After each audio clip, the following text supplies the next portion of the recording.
आज आम बनैया स्प्रिंग रोल तापाई मारिया पत्ता नेली मु गोटे अंडा भांगीदेली गोटे अंडा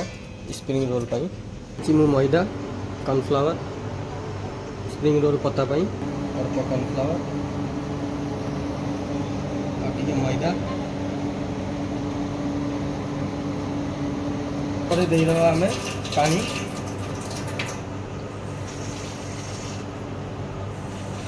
तापर या मिक्स करदे भलकरी करदे फुल स्पीड रे कढ़ाईटा को गरम करदे कि ऑयल आपको देदेवा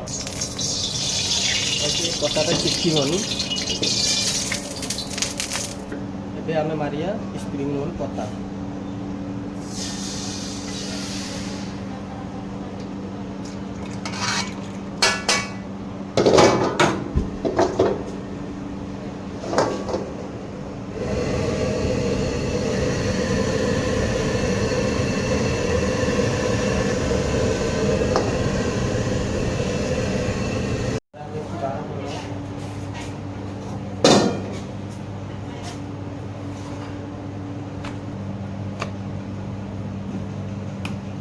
देखिपर आप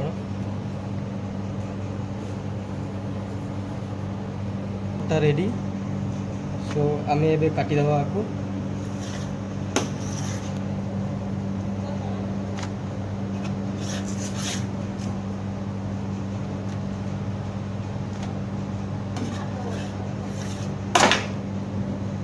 देखो आम पत्ता रेडी अच्छे आपको आम मसला मारिया पत्ता पाई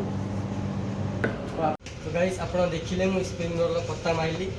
तो आर मसला बनवाई मुझे आर वीडियो रे बतेबी सो मोर लिंक दिखाई यूट्यूब लिंक दिखाई मोर तले वीडियो रे आप क्लिक करिकी जाइकी देखंतु वीडियो देखंतु और शेयर लाइक शेयर सब्सक्राइब निश्चय करेंगे आर नुआ वीडियो।